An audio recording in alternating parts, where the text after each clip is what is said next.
სპორტის ახალი ამბები. თიტო მარინაშვილთან ერთად რადიო იმედის ეთერში. მაშასე ძვირფასო მეგობრებო, დღის მთავარი სპორტული მოვლენა ქვეყანაში დასრულდა საქართველოს ძიუდოს ფედერაციის საანგარიშო საარჩევნო ყრილობა დიღომში ძიუდოს აკადემიის საკონფერენციო დარბაზში. დასრულდა ლოგიკურად და მშვიდობიანად. გიორგი ათაბეგაშვილი მეტად ნიჭიერი უნარიანი ხელმძღვანელი, ვინაც ბოლო 2 წლის მანძილზე გახსოვთ კარგად თუ როგორი დაპირისპირება და სერიოზული პრობლემები ჰქონდა ძიუდოს სახლს, გაერთიანა ქართული ძიუდო, დუღილის ტემპერატურას დააცხრო, მოშუღარი მხარეებიც შეარიგა და რაც ყველაზე მნიშვნელოვანია, ქართული ძიუდო ჩვეულ კალაპოტსა და განრიგს დაუბრუნა. და დღეს განვლილ საპრეზიდენტო არჩევნებზე მას შემდეგ რაც რამდენიმე დღის წინ გურამ მოდებაძემ თავისი კანდიდატურა მოხსნა, დღეს მოდებაძეს მიბაძეს ახალგაზრდული ნაკრების თავმჯდომარემ ლაშა გუჯაჯიანმა და ჩვენმა და არა მარტო ჩვენმა მსოფლიო ძიუდოს ლეგენდამ, მსოფლიოსა და ევროპის ორგზის ჩემპიონმა თემურ ხუბულურმა. აქვე მე მინდა ავღნიშნო, მიუხედავად იმისა, რომ ძიუდოს მექა შიდა ქართლი გახლავთ, აი დღეს მეტად ნიჭიერი ახალგაზრდა კახელი კაცისთვის გაისარჯა დადებითად ქართლი. ბატონო გიორგი, გილოცავთ ამ დიდებულ გამარჯვებას და ალბათ იცით რაღაც გარკვეული კანონზომიერებას დაირღვა, შეიძლება ითქვას ესეთი კარგი გაგებით და ნახევარ ხუმრობით ვამბობ, რომ ისტორიული კანონზომიერება, როცა კახელების აღმახნული ქართლმა ამჯერად დაღმა არ ფარცხა, ხო? ბატონო გიორგი, აი დღევანდელ ყრილობაზე აი თქვენი შეფასება. დღევანდელ ყრილობას მე მინდა უღრმესი მადლობა გადაუხადო თითოეულ დელეგატს, ვინც ეს ნდობა გამომიცხადა. რასაკვირველია, ჩემთვის ეს არის დიდი პასუხისმგებლობა. როდესაც 45 დელეგატი ერთხმად მიჭერს მხარს, რასაკვირველია, პრეზიდენტის უმთავრესი მოვალეობა არის ერთობა და ჩვენ შესაბამისად, როდესაც გავიარეთ 2 წლის წინ ზუსტად ეს შავმნელი დღეები, ჩემი მიზანი ერთადერთი იყო, რომ რაღაცნაირად შემძლებოდა და გამერთიანებინა ეს დიდი ოჯახი, რასაც ქვია ქართული ძიუდო და მოხარული ვარ, რომ დღეს გამომიცხადეს კვლავ ნდობა. რასაკვირველია, ეს ჩემთვის კიდევ ერთხელ ვიმეორებ, არის ძალზე დიდი პასუხისმგებლობა. ის გზა, რომელიც ჩვენ გავიარეთ, არ იყო ნამდვილად ადვილი და დარწმუნებული ვარ, ყველა ის გამოწვევა და ის პრობლემა, რასაც ჩვენ წავაწყდებით ყოველდღიურობაში ერთად კონსოლიდირებულად, ყველა იმ ადამიანის ჩართულობით, რომელიც ვისი აზრის გასათვალისწინებელია, ვინც პროფესიონალია და შესაბამისი კვალიფიკაცია გააჩნია, დარწმუნებული ვარ, რომ ჩვენ შევძლებთ იმ ერთი დიდი ქართული იდეის გარშემო გაერთიანებას, რასაც ქვია ქართული ძიუდოს განვითარება და აყვავება. არა და რამდენი პრობლემა, ბატონო გიორგი, წინ ინფლაციის გათვალისწინებით, ახლა ბიუჯეტის მთავარი საკითხი მოსაგვარებელი. გარდა ამისა, ეხლა ბიჭები უკვე მეთოდურად სპორტულ ფორმაში შედიან და ეხლა ოდნავ მოგვიანები დაუბრუნდები ამ საკითხს. ბატონო გიორგი, უპირატესად გვაინტერესებს აი გენერალური მდივნის და აღმასკომის შემადგენლობაში თუ გვაქვს ცვლილებები ან თუ როდის უახლოეს მომავალში შეითხოვს საზოგადოება.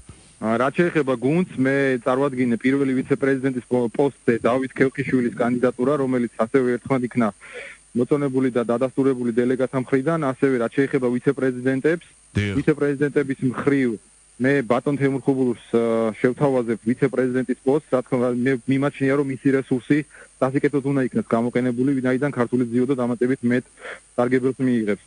გამომდინარე აქედან დაველოდებით მის პასუხს, დანარჩენი ვიცე-პრეზიდენტები, ვინც მუშაობდნენ აქამდე, ისინი გააგრძელებენ. რაც შეეხება აღმასკომის შემადგენლობაშიც შეიძლება ითქვას, რომ იგივე შემადგენლობით მოხდება მუშაობის გაგრძელება, რასაც უკანასკნელი 2 წელი ჩვენ გამიმართულებითაც მივდიოდით.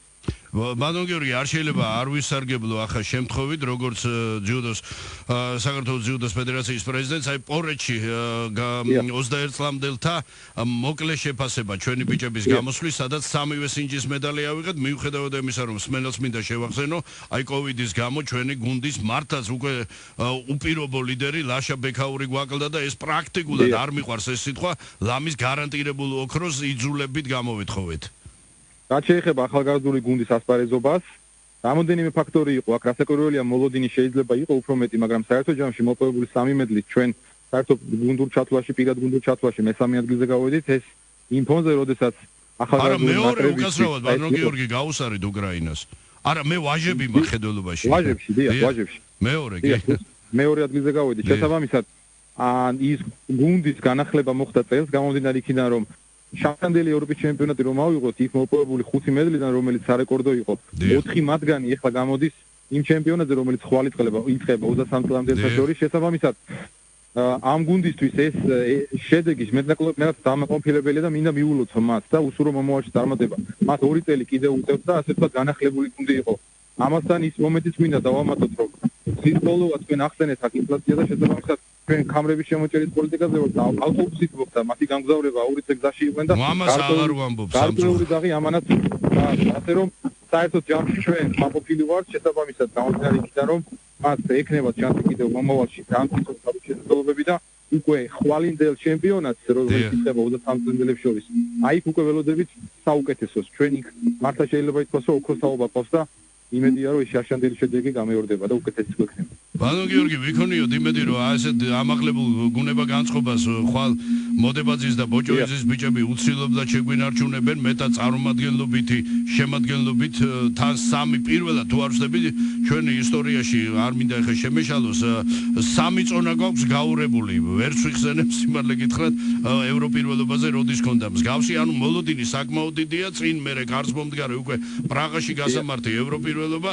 ბანო გიორგი კიდევ ერთხელ გილოცავთ მინდა წმინდა გიორგის მადლი გფარავდეთ და აი ასე სასახელოდ გავაგრძელოთ სხვათა შორის ისიც მისტერიული პროცესია რომ ეხა სრულიად კახეთი ერეკლე ბატონიშვილის დაბადებიდან 300 წლის აღნიშნავს და თქვენი გამარჯვებას მერწმუნეთ და მერწმუნეთ რომ აი ასეთი ამაღლებული განწყობით და ასეთი წარმატებით თქვენ უახლესი 4 კალენდარული წლის მანძილზე გააგრძელებთ ძიუდოს მართვას მე შეგახსენებ ძვირფასო მეგობრებო რომ გიორგი ათაბეგაშვილი უახლესი 4 კალენდარული წლის მანძილზე საქართველოს ძიუდოს ფედერაციას უთავგაცებს.